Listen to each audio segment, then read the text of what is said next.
Unahin natin yung nag-comment na nagtutulak itong 5 senador na mag-convene as a Senate Impeachment Court ang Senado. I'm referring to Tito Soto, the Itbulaga Senator, Risa Hontiveros, si Kiko Pangilinan, si Bam Aquino, at saka si Erwin Tulfo. They don't have the numbers, mga kababayan. Malamang sa malamang po, 17 or 18 ang makukuha na boto pabor sa posisyon ng Senado na lubusan ng tuldukan itong basura at bugos na impeachment complaints na idiniklara ng Korte Suprema bilang unconstitutional at invalid. At ito po, walang makakapilit dyan sa Senado kahit ano pa ang ngaw-ngaw at hysterical ni Lola Laila de Lima at mga alipores niya like si Sindanya ng Akbayan Hilaw na Komunista Group na mga alipores ni Hontiveros. Ang Senado po ang magtatakda at magbibigay ng pagtuldok sa lubusang hindi na umusad pa ang basura at walang legal na batayan na uri ng impeachment complaint na ito, mga kababayan.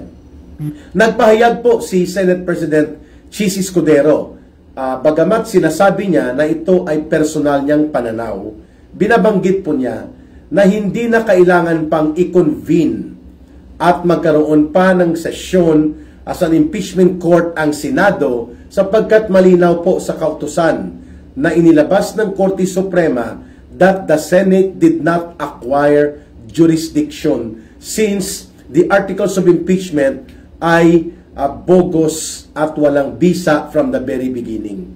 Ang tawag po dyan ay void ab initio. From the very beginning, walang bisa, walang legal na batayan at lumabag sa saligang batas. Kaya bogus po ang articles of impeachment. So kung ano man ang ginawa ng Senado na pag-convene at pag-constitute bilang Senate Impeachment Court noong nakaraang buwan ng Hunyo, lahat ng yon ay invalidated din, voided din, sapagkat you cannot acquire jurisdiction and exercise authority on something that does not have a legal life of its own. Ibig sabihin po, paano ka magkakaroon ng jurisdiction at otoridad sa isang bagay na walang bisa sa batas? Yan ang ibig sabihin yan. And the former senator, one of the seasoned, longest serving senator in the Senate, at ngayon ay retired na yata ito sa politika, at magaling na abogado ito. Si kababayan ko, Senator Franklin Drilon, ay nagsabi na rin na because the Supreme Court declared that there was no valid impeachment complaint after all, therefore the Senate did not and cannot exercise jurisdiction. Mahirap bang intindihin yan, Risa Hontiveros? Mahirap bang intindihin yan, Tito Soto, Erwin Tulfo, Kiko Pangilinan at Bam Aquino? Mahirap bang intindihin yon that on matters pertaining to the interpretation of the law and on matters pertaining to constitutional question, the Supreme Court is the sole and exclusive authority given the mandate by the Constitution na mag-interpret at gumawa ng hatol hinggil sa mga usapin patungkol sa saligang batas at mga pag-operate ng mga batas. Kung ito ay mayroong mga konfliktong pananaw, ang Supreme Court po ang final arbiter and interpreter of the law. Tapos. So itong si Joel Chihuahua, itong si Boy Bangketa, sapagkat lahat ng proyekto niya itinayo niya sa bangketa, halos walang permit sa Manila City Hall at wala pang malinaw na accomplishment report kung ito ba ay tumugma sa Commission on Audit na pag-audit. Pinawasak na at pinademolish ni Mayor Isko Moreno dahil tinatakpan nito ang daloy ng hangin doon po sa isang elementary school building at ang kanyang bangketa na inoccupy ng kanyang illegal structure na ginastusan ng taong bayan ng humigit kumulang 19 million ay nasayang lamang dahil bugok ang uri ng proyektong ito ng pagkabugok din ni Joel Chua. No? Hindi nag-iisip. Abogado ito, pero sabi niya, hindi daw niya kinikilala ang desisyon at pahayag ng Integrated Bar of the Philippines. Hindi mag-disassociate ka sa Integrated Bar of the Philippines.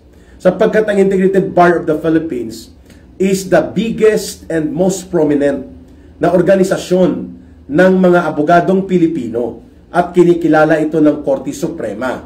At kaya nga, nagpalabas ito ng unanimous Board of Governors decision. Ibig sabihin sa buong Pilipinas at mga rehiyon, nagtipon-tipon po ang mga pamunuan ng Integrated Bar of the Philippines from all over the country. At ang desisyon nila, ang Supreme Court ang tagapagtaguyod at tagapagsiguro that the architecture of constitutional framework will remain intact. At ito ang magiging gabay at sandigan ng ating buhay na demokrasya. So yun po ang role ng Korte Suprema. Hindi po pwedeng ang demokrasya ay kanya-kanya according sa iyong pananaw at according sa iyong political agenda at personal na kagustuhan. Pwede kang gumawa ng hakbang nang naaayon sa iyong sariling desisyon, bagamat ito ay sumasalungat na sa tamang proseso ng batas at sa tamang pag-apply ng mga probisyon at sandigang mga requirements ng ating konstitusyon, which the Supreme Court has been so categorical in its declaration na ang impeachment articles na pinaakyat po ng House of Representatives noong ito po ay kanilang nilabag ang naunang na-file na 3 impeachment complaints at bagamat hindi din nila po sinunod pa ang probisyon ng substantial and procedural due process at ang equal protection of law and at ang 1-year ban on more than 1 impeachment complaints against an impeachable officer, malinaw po na ang binabanggit ng Korte Suprema, if you want to impeach Sara Duterte, then do it in the correct and proper way that conforms to constitutional requirements and legal process as defined by law and defined by the Constitution. Yan po ang binabanggit. So hindi naman inaabsuelto ng Korte Suprema si Sara Duterte. So itong binabanggit ni Hontiveros na mag-convene pa ang Senate Impeachment Court, mali po yon. At nagpahayag na ng kanyang pananaw, although personal pa yon, and we hope and we believe na gagawan po yan ng consensus and caucus nila Senate President Chis Escudero. Kung kaya, walang numero po, walang bilang itong mga kulukoy na mga senador, no? 5 lang naman ang maingay na naninindigan na hindi nila kikilalanin ang desisyon ng Korte Suprema. Nakakahiya po ito sapagkat sila ay mga legislators supposedly. And being legislators, they should have the highest integrity of upholding the rule of law, including the respect of the majesty of the rule of law, and to respect as well and to abide by the authority of the Constitution given to the mandate of the Supreme Court na sila ang nagtatakda kung ano ang tamang interpretasyon sa batas.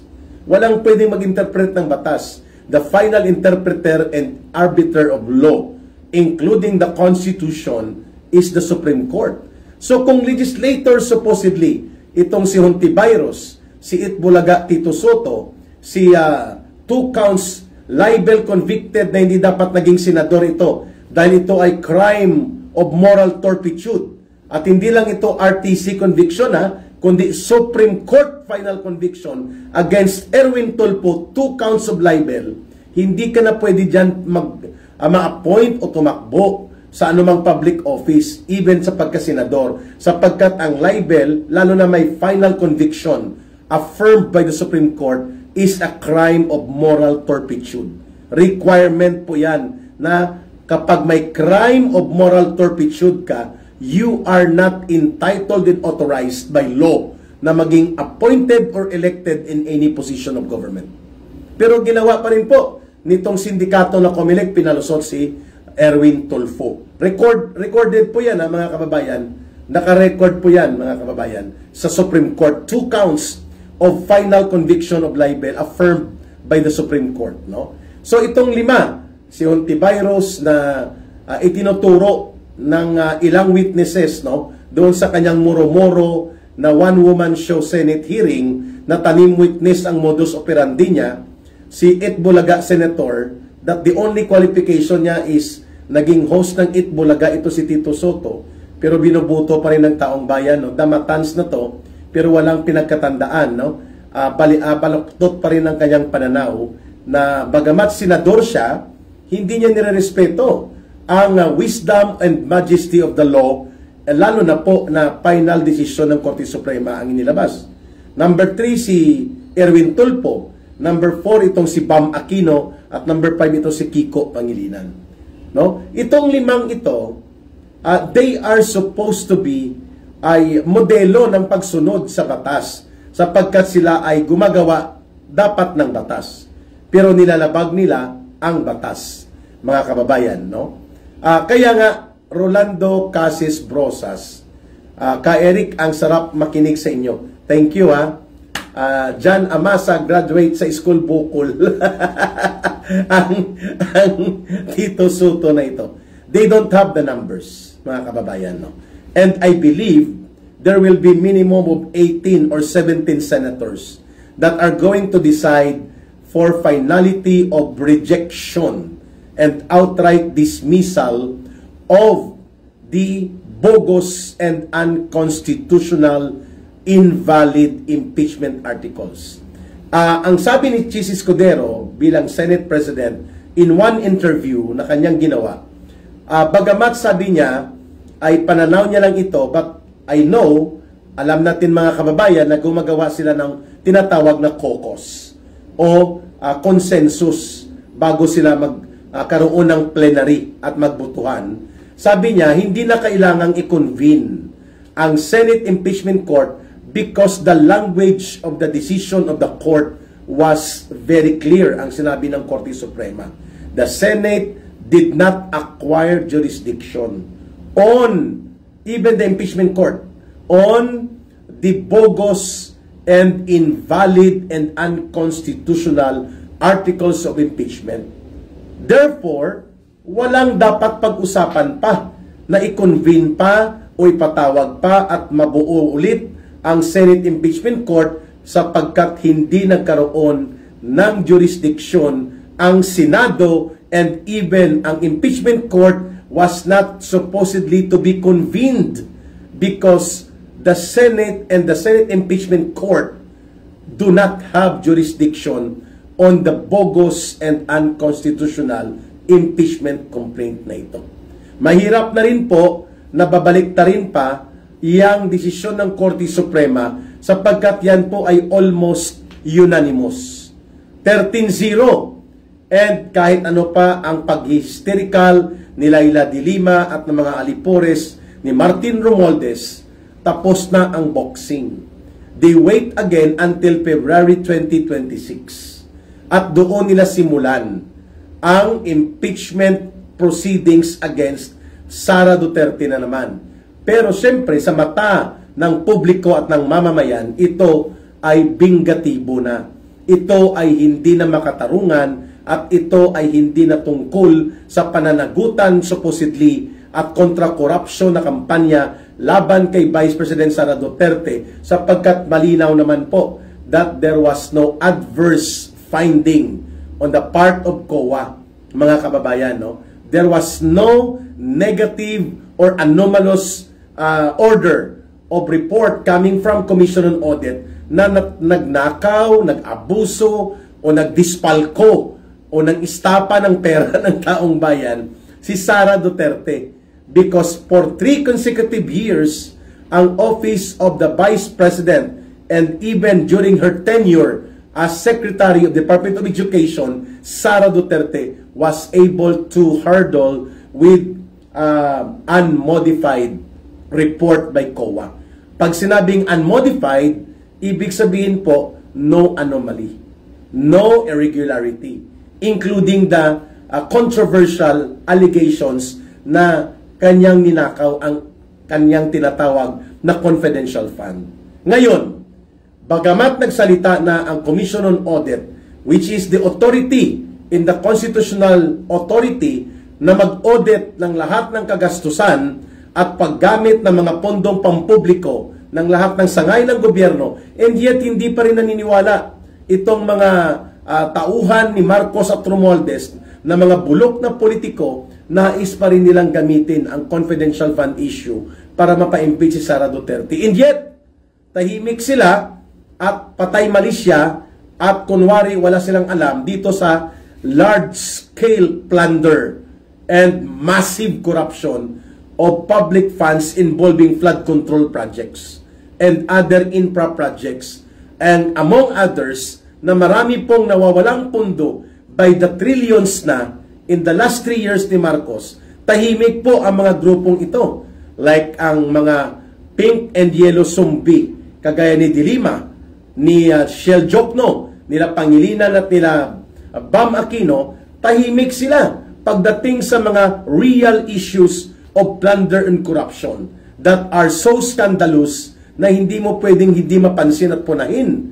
Tahimik din sila dito sa nakawan sa flood control projects, sa mga panggagancho sa PhilHealth Fund, among other issues of scandalous enormous effect tungkol sa kaganapan ng malawakang pandarambong sa kabanang bayan na ginagawa at nangyayari sa panahon ngayon ni Marcos at Romualdez. Tahimik sila. Pero pagdating kay Sara Duterte, doon sa hindi nila ma-establish, because there is already a COA report na nagkaklaro na hindi po yan ginalaw o nagka-anomalya, ipinipilit pa rin nila. Therefore, the matter at hand right now is no longer about accountability. It's no longer about corruption crusade or anti-corruption crusade. It's all about power. Tungkol lang ito sa kapangyarihan at pagkasakim sa gahaman sa pondo at kapangyarihan ng Marcos at Romualdez, sapagkat the only singular political obstacle right now na hindi po magtatagumpay ang ambisyon ni Marcos at Romualdez that they will consolidate power beyond 2028 is the presence of Sara Duterte. The last man standing is a woman by the name of Vice President Sara Duterte. Malinaw po that with the continuing attacks that they have done against the political group of the Duterte, ang taong bayan, ang sambayan ng Pilipino, continue to embrace the Duterte brand of leadership. More than ever, nang nakikita na nila na mas lalo pa pong na ikukumpara ng mamamayan ang mas matino na pamumuno ng Duterte brand of leadership, mas lalo pong napupukaw ang interes ng taong bayan sa ginagawa nilang pagdurog at walang humpay, walang tigil na pagwasak sa pagkatao at integridad at dangal ni Pangulong Duterte at ni Vice President Sara Duterte. Klarong-klaro, mga kababayan, kung ano ang purpose nila, bakit hindi sila makamove on. Halos mag-cardiac arrest at mag-hysterical itong sila Martin Romualdez. Si Marcos, siyempre, alipores niya rin yan. Sinusuportahan niya ito eh. Kasi kung totoo na hindi siya interesado na magpatuloy pa itong bugos at inutil na pagbuo nila ng articles of impeachment, hindi dapat sinabi na niya, ako, si Bongbong Marcos Jr., ang inyong Pangulo ay nananawagan na itigil na ang walang katuturan at mapanghati at mapangwasak na pagtutulak ng impeachment na yan sapagkat nagsalita na at nagdesisyon ang Korte Suprema. Igalang natin ang kaalaman at ang kapangyarihan ng Korte Suprema na umiral at manatili ang kanilang pagtingin ng anong tama para sa batas at sasaligang batas lalo na. At itigil na ang mga pangayan na yan, mga motion for reconsideration, kung ano-anong pa-interview na yan, sapagkat yan ay walang patutunguhang mabuti sa ating bansa. Sumunod tayo sa batas at ang batas ay na-establish na ang sinasabi ng Korte Suprema ay mali ang ginawang constitutional ang inyong impeachment process na yan, itigil nyo na kung pwede pa. That word or those words that would come from Marcos will have an effect of a policy. At syempre, sasabihan niyang panawagan niya si Martin Romualdez tumigil na kayo, Speaker of the House, at ang Kongreso, ang House of Representatives, ang Senado rin, itigil na ito kung pwede, sapagkat igalang na natin ang tagapagtaguyod at tagapagbantay ng tamang pag-iral ng batas, at sinabi na nila na mali at labag sa saligang batas ang ginawa na impeachment complaints laban sa pangalawang Pangulo. Therefore, let's move on. Diba? Kung matino ang pag-iisip niya, mga kababayan, no? Kaya nga dapat natin itong tandaan na hindi pwedeng inosente si Marcos Jr. dito. All along, gusto niya itong gawin nila Martin Romualdez at mga alipores nila na mga swapang na politiko at mga kaalyado nilang mga komunistang hilaw, mga sumbi ng Dilawan at Pinklawan at mga urban operatives ng communist terrorist group ng CPP, NPA, NDF, because all along the beneficiary, kung sakali man pong mapa-convict nila si Sara Duterte, which is a long shot, no? Malabong mangyari yon because they cannot control and they cannot dictate upon the Senate, mga kababayan, and the conviction in the impeachment will only happen in the Senate. At the Senate, hindi po nila mapatanggal si Sara Duterte. So bakit nila iginigiit ang impeachment, mga kababayan? Sapagkat ang impeachment conviction ni Sara Duterte sa impeachment court ng Senado will have an effect of accessory penalty na matatanggal si Sara Duterte sa pagkapangalawang Pangulo, mawawala ang kanyang mandato bilang elected Vice President. At the same time, she will be perpetually disqualified to hold any public office. So that means hindi na siya pwedeng ma-appoint, hindi na siya pwedeng tumakbo bilang presidente o ano pa mang posisyon sa gobyerno, hindi na siya pwedeng mailagay. Yun po ang purpose kung bakit iginigiit ng grupo nila Marcos at Romualdez na ipakonvict sa Senado by way of impeachment conviction si Sara Duterte. After all, it's not about accountability. It's not about protecting public fund. Sapagkat sila nga, si Marcos at Romualdez, ang pinaka-guilty dito sa malawakan na pandarambong at pangungulimbat at pandurobo sa kaban ng bayan. Subalit, tahimik sila at patay malisya, kunwari ay walang alam at kunwari ay normal lang. Subalit alam ng taong bayan na sila po ang pasimuno ng malakihan at malaganap na pagnanakaw at pandarambong sa kaban ng bayan.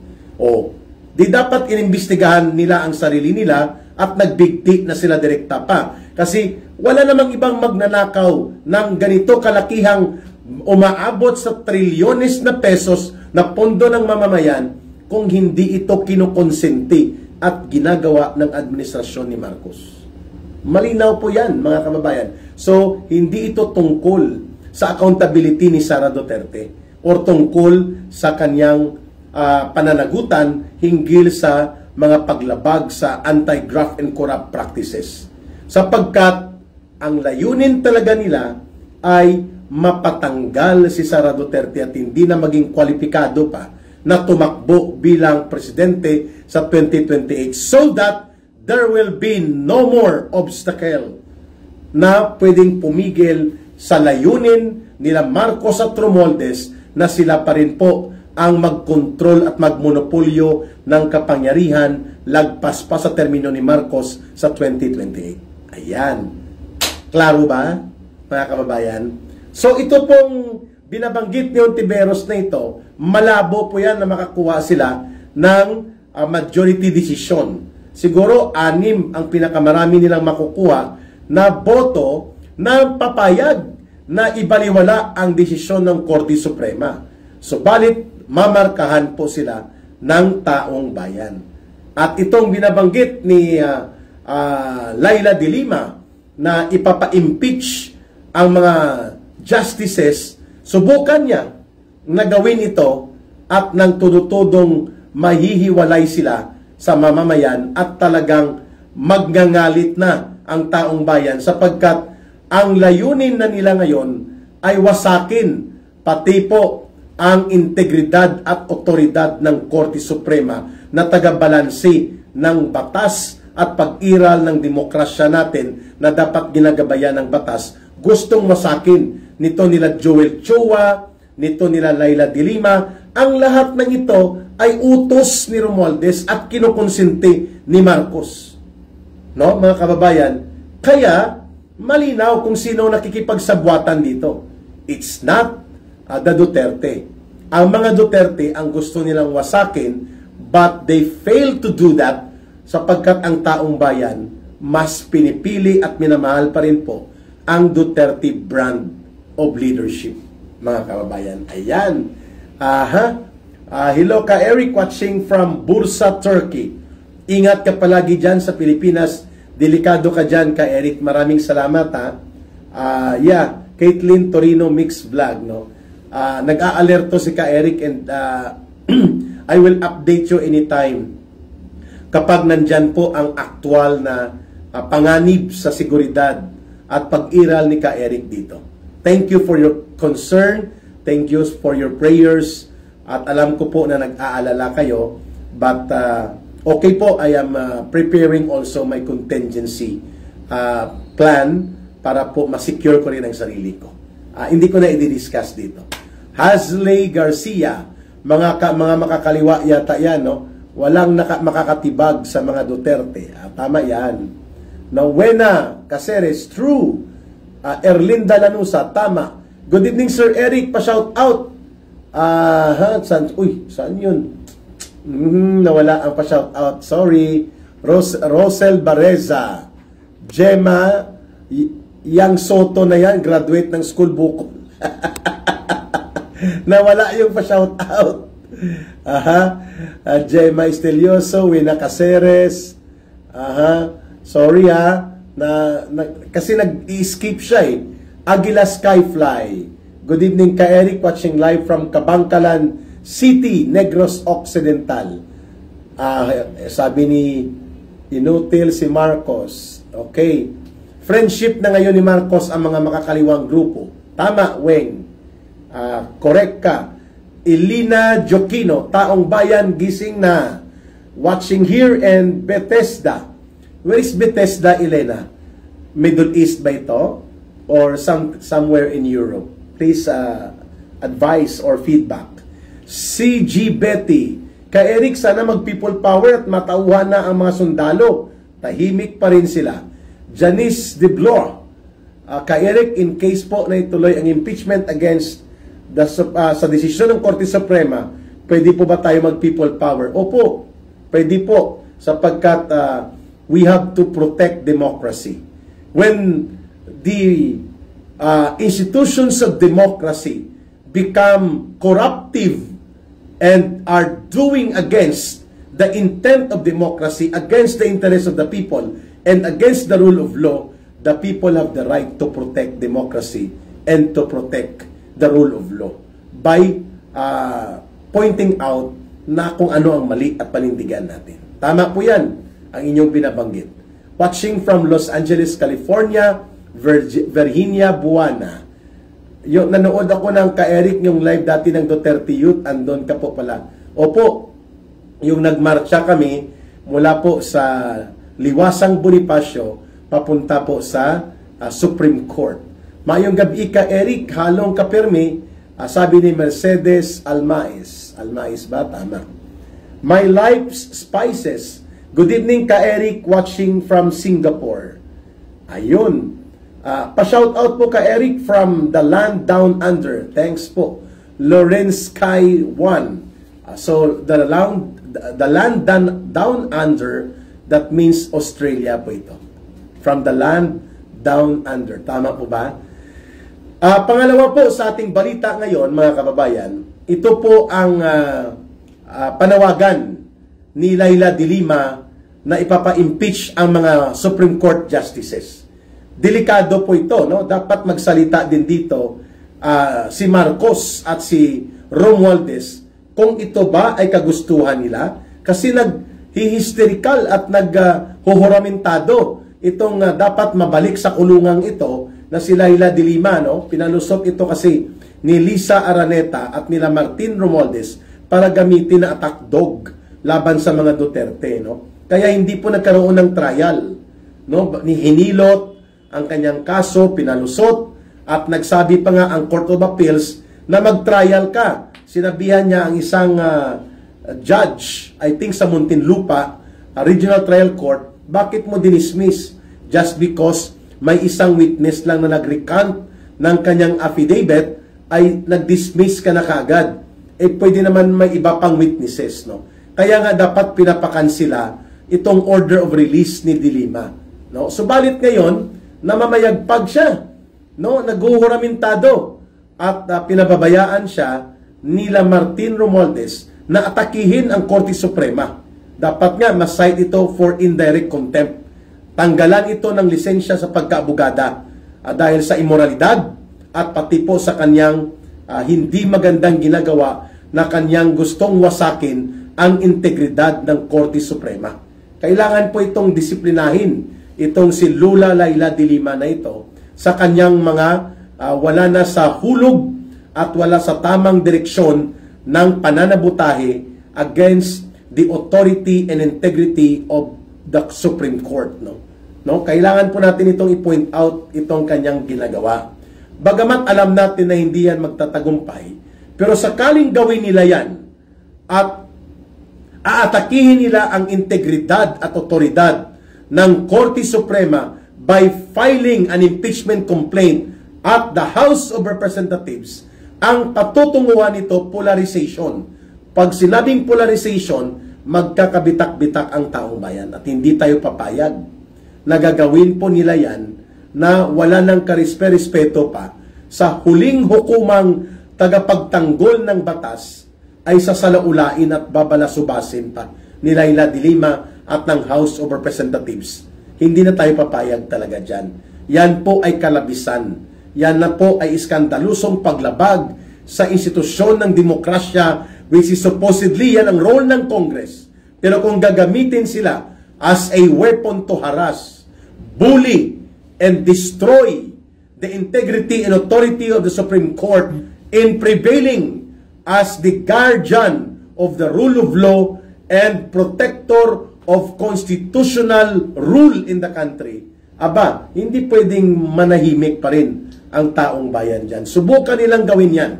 At tayo po ay lalabas sa lansangan at kakaladkarin natin sila sa pangpublikong pagreklamo at kung kailangang ipanawagan natin ang paglaya sa poder nito nila Martin Romualdez at nila De Lima. Kung gagawin nila yan, na ipipilit nila ang paghahari-harian gamit ang Kongreso, aba, hindi na po yan makatarungan.